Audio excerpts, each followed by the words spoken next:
سائنسدان ایک سبب قرار دیں گے کہ بھئی یہ سبب ہوا بارش ہونے کا، طوفان آنے کا، زلزلہ آنے کا، وہ ظاہر سی بات ہے اس کا کوئی سبب تو ہوگا نا۔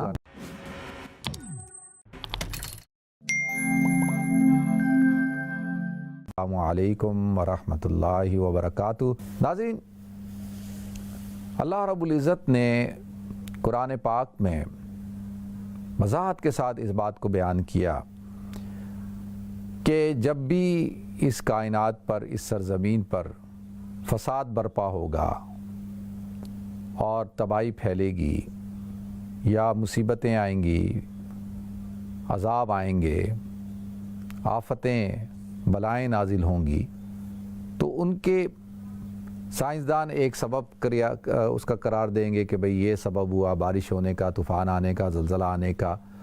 وہ ظاہر سی بات ہے اس کا کوئی سبب تو ہوگا نا، کوئی اسباب تو ہوں گے کہ جس کی بنیاد پر وہ چیز برپا ہوگی۔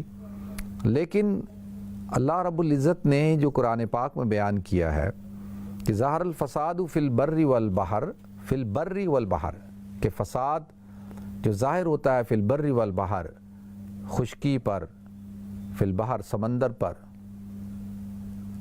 یہ کس وجہ سے ظاہر ہوتا ہے؟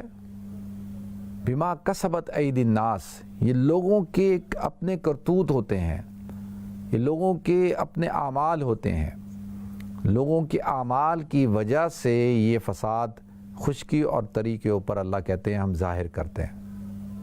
اچھا، اب اللہ تعالیٰ نے ارشاد فرمایا کہ فساد ظاہر ہو گیا، تباہی آ گئی، عذاب آ گئے، طوفان آ گئے، مختلف قسم کی بیماریاں، آزمائشیں آ گئیں، تو کیوں اللہ کہتے ہیں اس کی وجہ کیا ہے، کیوں ہم ایسا کیوں کرتے ہیں؟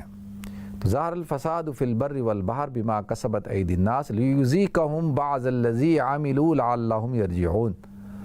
اللہ کہتے ہیں تاکہ جو اعمال انہوں نے کیے ہیں نا، ان کا ہم ان کو مزہ چکھا دیں، لعلہم یرجعون، تاکہ وہ لوٹیں، شاید کہ وہ لوٹ آئیں۔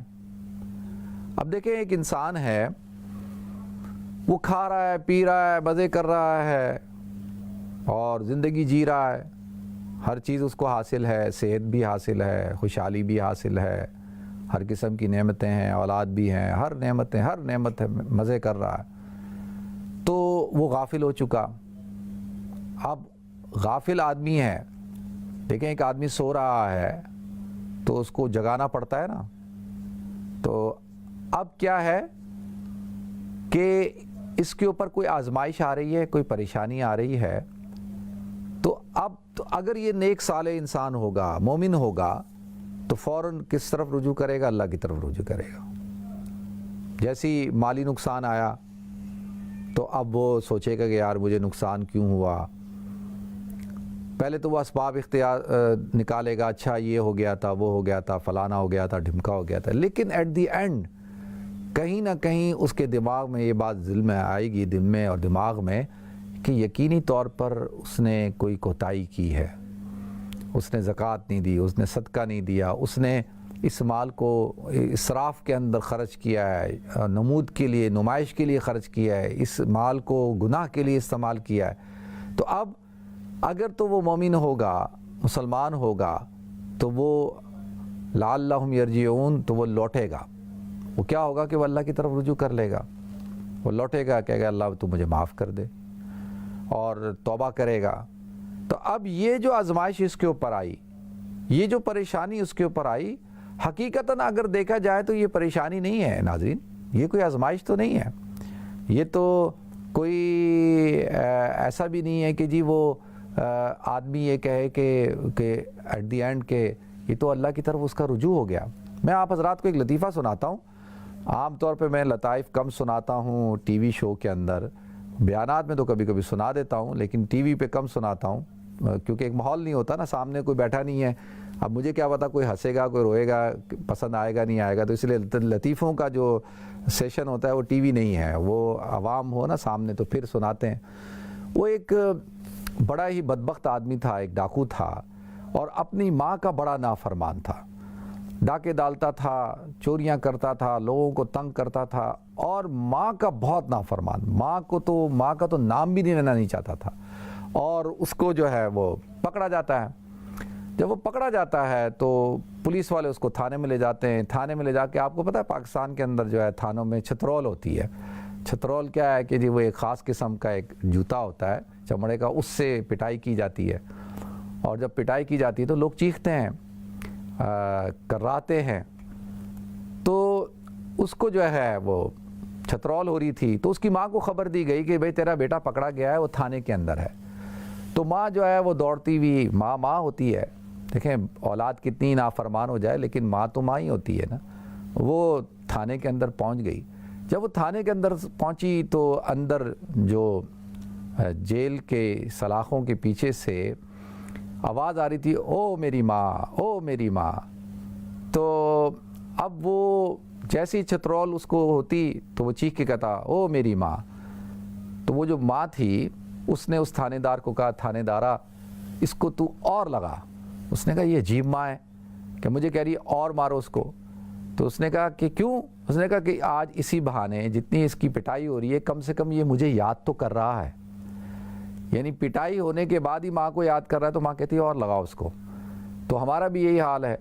دیکھیں اللہ رب العزت کبھی کبھی انسانوں کو, پوری دنیا کے انسانوں کو, کبھی ایسا بھی ہسٹری آپ اٹھائیں, قرآن اٹھا کر دیکھیں, اللہ تعالیٰ نے پوری علاقوں کو اور پوری قوموں کو آزمائش میں ڈالا, پوری قوموں کو تباہ و برباد بھی کیا ہے.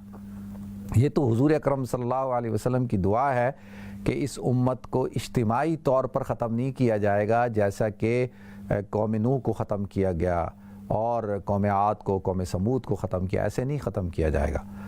تو یہ تو حضور کی دعاؤں کی وجہ سے یہ امت چل رہی ہے, ورنہ اس امت نے جو حرکتیں کی ہیں اور جو یہ امت اجتماعی طور پر جن اللہ کی نافرمانیوں کے اندر مبتلا ہے, تو اس کا نتیجہ تو یہی ہونا چاہیے تھا. تو کبھی کبھی کیا ہوتا ہے کہ جب انسان کو جب مار پڑتی ہے تو وہ والدین کی طرف آتا ہے, اس کا رجوع ہو جاتا ہے اور وہ اپنوں کی طرف آنا شروع کر دیتا ہے اور اللہ کی طرف بھی آ جاتا ہے, توبہ کرتا ہے. تو لہذا ناظرین اللہ تعالیٰ کہتے ہیں کہ بھئی میں نے یہ جو فساد یہ ظاہر ہوتا ہے, اور اچھا یہ اللہ کی طرف سے نہیں ہوتا. کوئی انسان کہے کہ نہیں جی یہ اللہ کی طرف سے ہے, اللہ چاہتے ہیں, ایسے نہیں, اللہ کبھی بھی ایسا نہیں چاہتے. دیکھیں وما اصابکم بمصیبت فبما کسبت ایدیکم, کہ جو مصیبت تم پر نازل ہوتی ہے تمہارے اپنے اعمال کی بدولت ہوتی ہے, یہ تم نے یہ مصیبت کو کھڑا کیا ہوتا ہے. ناظرین آج جو یہ کہا جا رہا ہے کہ 5th جنریشن وار ہے, یہ 5th جنریشن وار کس چیز کا نام ہے؟ یہ کیوں آج سے 50 سال پہلے بتا دیا گیا کہ فلموں کے اندر, کتابوں کے اندر کہ ایک وائرس ہوگا جس کا نام کرونا ہوگا؟ 50 سال پہلے کیسے پتا تھا لوگوں کو؟ کس طرح پتا تھا؟ صدام حسین کو کیسے پتا تھا؟ یہ جو سم جو کارٹون بنتا ہے اس کو کیسے پتا تھا کہ بھئی ایسے ہوگا اور اس طرح سے دنیا کے حالات ہو جائیں گے, ایسے ایک وائرس ہوگا؟ تو لہذا اس کا مطلب یہ ہے کہ آج جو ہے وہ جو انسان اجتماعی طور پر جب ایسی حرکتیں کرتا ہے اور اجتماعی طور پر جب ظلم اور زیادتی کرتا ہے اور پلان کرتا ہے کہ میں اس طرح سے جو ہے ملکوں کو اوپر قبضہ کر لوں گا اور دنیا کے وسائل کے اوپر ہم قبضہ کر لیں گے اور دنیا کو ہم رول کریں گے اور پوری دنیا کے اندر جو ہے ہماری حکومت ہوگی. اب اس طرح کے خواب آج کوئی نئے تو نہیں دیکھے جا رہے. کوئی آدمی کہے کہ نہیں آج کی جو حکمران ہیں یا آج کی بڑی جو عالمی قوتیں ہیں وہی یہ خواب دیکھ رہی ہیں. یہ خواب تو ہر ہسٹری اٹھائیں, ہر طاقتور نے یہی خواب دیکھا. ہر جو ہے ظالم اور جابر آدمی نے جب اس کو اللہ نے طاقت دی, اختیار دیا, قدرت دی, تھوڑی سی حکمرانی دی, تو اس نے یہی خواب دیکھا کہ پوری دنیا کے اندر رول کرنا ہے. آپ دیکھیں اس سے پہلے جو لیٹسٹ سویلائزیشن ہے, بہت دور جانے کی ضرورت نہیں ہے, گریک سویلائزیشن تھی, رومنز تھے اور الیگزینڈر گریٹ تھا, یہ بڑے حکمران جو گزرے ہیں. اور قرآن کے اندر آپ دیکھ لیں جیسے فرعون ہے, نمرود نے کیا کیا بھائی؟ نمرود جو ہے حضرت ابراہیم علیہ السلام کے زمانے اس نے بھی خدائی دعویٰ کر بیٹھا اور جو ہے فرعون بھی خدائی دعویٰ کر بیٹھا. نمرود کا کیا حال کیا اللہ تعالیٰ نے؟ ایک چھوٹے سے مچھر کے ذریعے سے, آج اللہ نے ایک چھوٹے سے جراثیم کے ذریعے سے بتا دیا کہ تم اتنے بڑے پلان کر رہے ہو, تم جو ہے دنیا کے وسائل پہ قبضہ کرنا چاہتے ہو اور تم دنیا کو کنٹرول میں لے کے آنا چاہتے ہو, تو اس کے اثرات تو تم تک بھی پہنچیں گے نا. جو آگ انسانوں نے جلائی مل کر, تو ناظرین وہ آگ تو پھر آپ کے گھر تک بھی پہنچے گی نا, کیونکہ آگ تو آگ ہے. تو لہذا مسلمان کا جو طرز عمل ہے وہ کیا ہونا چاہیے, مسلمان کو کیا کرنا چاہیے. آج یہ بات کی جا رہی ہے کہ جی مسجدوں کو بند کر دیا جائے اور جمعے کو ختم کر دیا جائے. مجھ سے پوچھا جا رہا ہے کہ بھئی جمعہ ختم کر دیں, مسجدوں کو تالے لگا دیں. ناظرین میں آپ کو ایک بات بتاؤں, 1400 سال کے اندر حکمرانوں نے زبردستی تو تالے لگانے کی کوشش کی, بند کرنے کی کوشش کی مسجدوں کو, لیکن خود سے کبھی کن حالات کے اندر بھی, کسی بھی حالت کے اندر میں مسجدیں بند نہیں ہوئیں. اسلام بڑا پریکٹیکل دین ہے. ہسپتال بند ہوتے ہیں کیا؟ آپ مجھے بتائیں, ہسپتال کبھی کوئی بھی حالات ہوں ہسپتال تو بند نہیں ہوتے.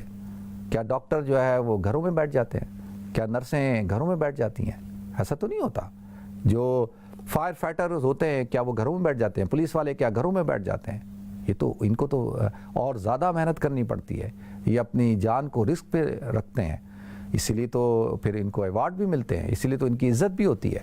تو لہذا دیکھیں یہ کہا جائے کہ جی مسجدوں کو بند کر دیا جائے, بالکل اسلام کیا کہتا ہے؟ دیکھیں اسلام یہ کہتا ہے کہ اگر کوئی شخص بیمار ہے تو بالکل ٹھیک ہے وہ گھر کے اندر نماز پڑھے, اس کو کوئی منع نہیں کرتا, اس کو جماعت کی نماز کا ثواب ملے گا, گھر کے اندر نماز پڑھے. اگر کوئی آدمی بیمار ہو رہا ہے, کوئی آدمی کے ساتھ کوئی جسمانی تکلیف ہے, کوئی اس کے ساتھ میڈیکل ایشو ہے یا کوئی اور ایشو ہے, وہ بالکل آرام سے گھر میں نماز پڑھے اور اس کو ثواب ملے گا. نماز پڑھنا فرض ہے, جماعت کے ساتھ پڑھنا جو ہے وہ سنت ہے. بعض علماء نے کہا ہے سنت مؤکدہ ہے, واجب کے حکم میں. جماعت کے ساتھ نماز پڑھیں, گھر میں جماعت سے نماز پڑھنا شروع کر دیں, آپ اپنے بچوں کو لے کے کھڑا ہو جائے, جماعت سے نماز کریں.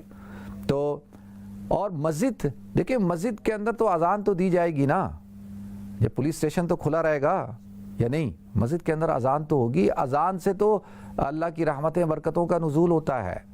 اور مسجد کے اندر امام تو موجود ہوگا. اکثر جیسے ہماری مسجد میں امام ہیں وہ مسجد میں ہی رہتے ہیں, بھائی وہ تو مسجد میں رہتے ہیں, ان کا تو گھر ہے. جس مسجد کے اندر امام نہیں رہتا تو کیا کیسے بھی حالات ہوں کہ کوئی شخص گھر سے باہر نہیں نکلتا, نکلنا تو پڑتا ہے اپنے احتیاطی تدابیر کرتے ہوئے. تو بالکل آپ سارے احتیاطی تدابیر اختیار کریں, مسجدوں کے اندر بھی اختیار کریں.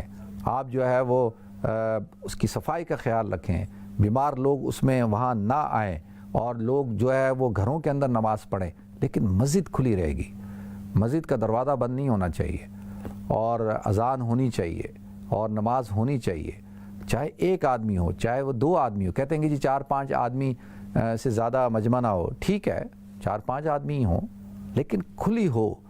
ایسا نہ ہو کہ جی مسجدوں کو بند کر دیا جائے, اجتماعات نہ کیے جائیں. جیسے ہم نے پلان کیا کہ جی مسجد میں 2 جمعے نہیں بلکہ 3 جمعے کروائے جائیں, اردو کی تقریر ختم کر دی جائے, خطبے کو شارٹ کر دیا جائے, 2-3 منٹ کا خطبہ ہو. خطبہ کیا ہے؟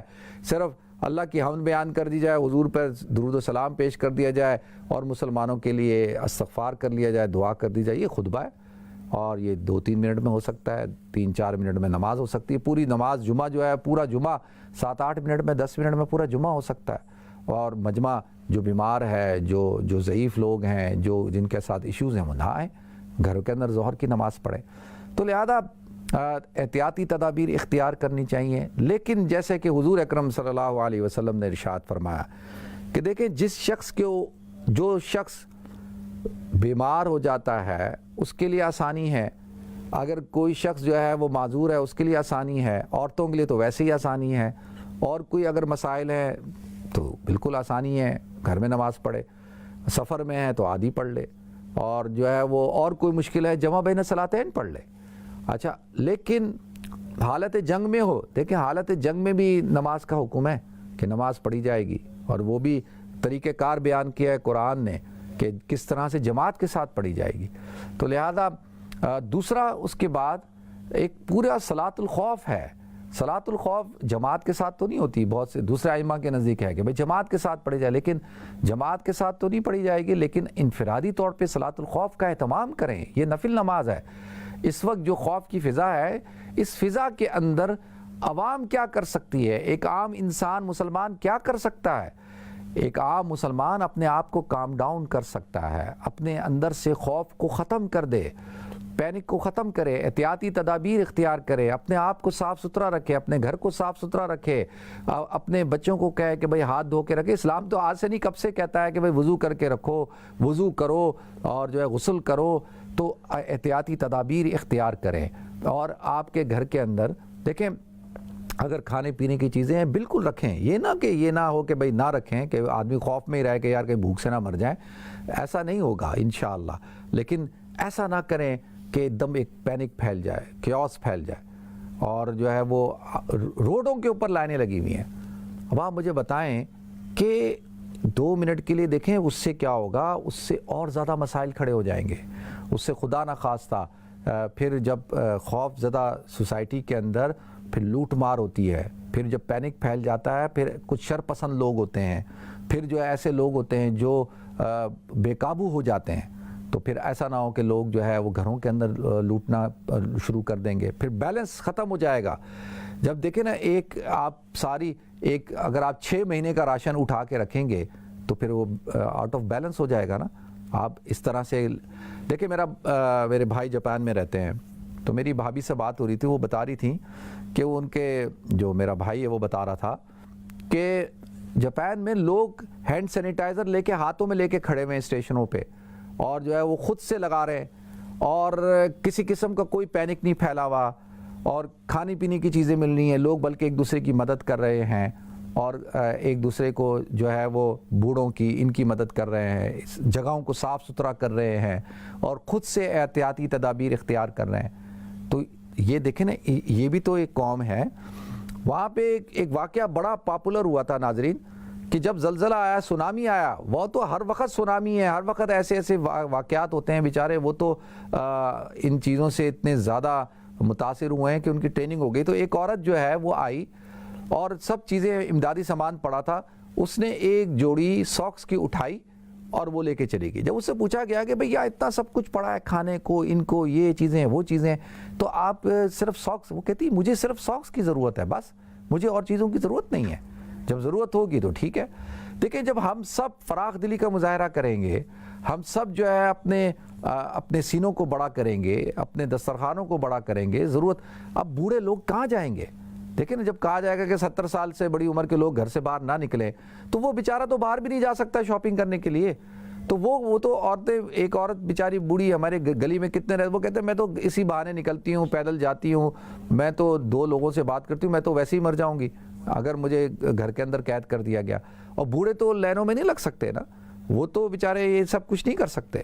تو تھوڑا سا بس آخری بات عرض کرنی ہے، صبر کا مظاہرہ کریں، اور استغفار، من لزم الاستغفار، اللہ کے رسول نے ارشاد فرمایا جو استغفار کو لازم پکڑ لیتا ہے، اللہ تعالیٰ اس کے لیے آسانی کا معاملہ فرماتا ہے، اللہ تعالیٰ اس کے لیے ہر تنگی سے راستہ کھول دیتے ہیں، اللہ تعالیٰ اس کو وہاں سے رزق دیتے ہیں جہاں سے اس کا گمان بھی نہیں ہوتا۔ اور قُلْتُ اسْتَغْفِرُوا رَبَّكُمْ إِنَّهُ كَانَ غَفَّارًا، استغفار کرو، اللہ غفار ہے، اور اللہ تعالیٰ تمہارے اوپر رزق کو بڑھا دے گا، تمہاری اولاد کو بڑھا دے گا۔ یُرْسِلِ السَّمَاءَ عَلَيْكُمْ مِدْرَارًا وَيُمْدِدْكُمْ بِأَمْوَالٍ وَبَنِينَ، مال کو بھی بڑھا دے گا، اولاد کو بھی بڑھا دے گا، اللہ رزق بھی دے گا۔ تو لہذا تھوڑا سا صبر کا مظاہرہ کریں، احتیاط کریں، اللہ تعالیٰ ہم سب پر اپنا فضل فرمائے۔